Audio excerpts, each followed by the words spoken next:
រឿងនេះចាប់ផ្ដើមដោយការរៀបរាប់អំពីទារិកាម្នាក់ដែលត្រូវបានម្ដាយរបស់នាងបោះបង់ចោលទៅក្នុងសមុទ្រកាលពីនាងទើបតែកើតដោយអភូតហេតុនាងបានរួចជីវិតហើយអណ្ដែតទៅដល់ជំរកសត្វចកមួយកន្លែងហ្វូងចកទាំងនោះមិនបានបង្កគ្រោះថ្នាក់ដល់នាងទេផ្ទុយទៅវិញបាននាំនាងទៅភ្នំហើយចិញ្ចឹមបីបាច់នាងរហូតដល់ធំពេញវ័យ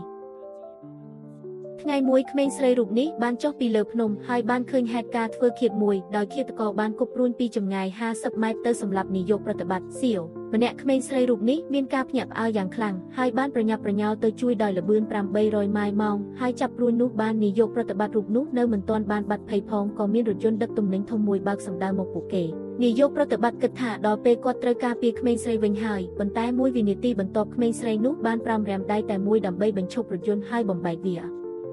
ទៅជាភ័យនៅចំពោះមុខមនុស្សគ្រប់គ្នានាយកប្រតិបត្តិក្រងាយមិននឹកស្មានថាក្មេងស្រីអាយុ4ឆ្នាំម្នាក់អាចមានកម្លាំងខ្លាំងអស្ចារ្យយ៉ាងនេះសោះ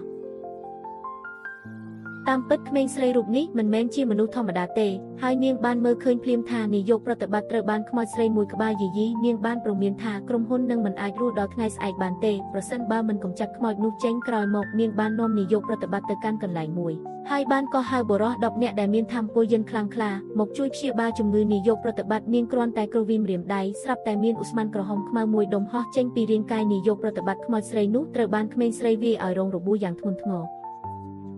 វាត្រូវបានលាតត្រដាងថាបងប្អូនជីដូនមួយរបស់នាយកប្រតិបត្តិបានដាក់បណ្ដាសាក្នុងខ្លួនគាត់ដោយចេតនាដើម្បីដណ្ដើមមរតកគ្រួសារឥឡូវនេះពួកគេមិនអាចធ្វើអ្វីនាយកប្រតិបត្តិបានទេដោយសារមានក្មេងស្រីដ៏មានអំណាចនៅក្បែរគាត់ដូច្នេះពួកគេបានបដូរគោលដៅទៅលើជីតារបស់នាយកប្រតិបត្តិវិញក្មេងស្រីបានទាយដឹងពីគ្រោះថ្នាក់ដែលនឹងកើតឡើងចំពោះកូនប្រុសនាយកប្រតិបត្តិរបស់នាងហើយបានប្រញាប់នាំគាត់ត្រឡប់ទៅផ្ទះវិញអ្វីដែលធ្វើឲ្យនាយកប្រតិបត្តិភ្ញាក់ផ្អើលនោះគឺក្មេងស្រីមិនព្រមជិះឡានធម្មតាទេតែបែរជាទូចង់បើកឡានក្មេងលេងទៅវិញ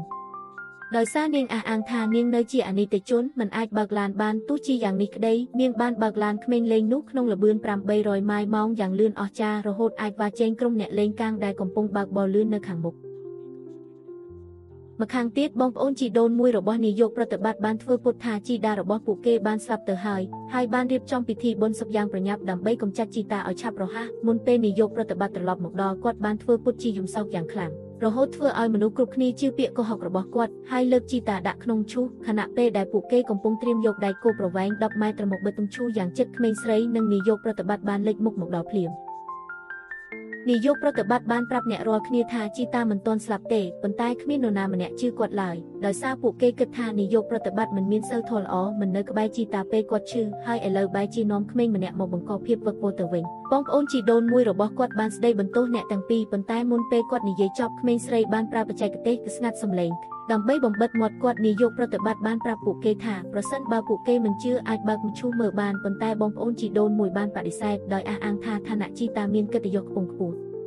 មិនអាចបើកមឈូសតាមអំពើចិត្តបានទេគាត់ថែមទាំងបានចោទប្រកាន់នាយកប្រតិបត្តិថាបានសម្លាប់ជីតាដោយបង្ហាញវីដេអូคล้ายៗជាភស្តុតាងពួកពូនិងមីរបស់នាយកប្រតិបត្តិមានការខឹងសម្បារយ៉ាងខ្លាំងហើយបានជេរប្រមាថនាយកប្រតិបត្តិពេលពួកគេព្យាយាមចាប់ក្មេងស្រីដើម្បីបាក់ដៃជើងនាយកប្រតិបត្តិបានប្រមានពួកគេម្ដងទៀតថាក្មេងស្រីនេះគឺជាយាយធំករបស់ពួកគេប៉ុន្តែគ្មាននរណាម្នាក់ជឿពាក្យសម្ដីរបស់គាត់ឡើយដោយចាត់ទុកថាវាជាពាក្យមិនសមហេតុផលរឿងបញ្ចប់ដោយភាពភ្ញាក់ផ្អើលនៅពេលដែលជីតាដែលគេគិតថាបានស្លាប់នោះបានបន្លឺសំឡេងពីក្នុងឈូសបង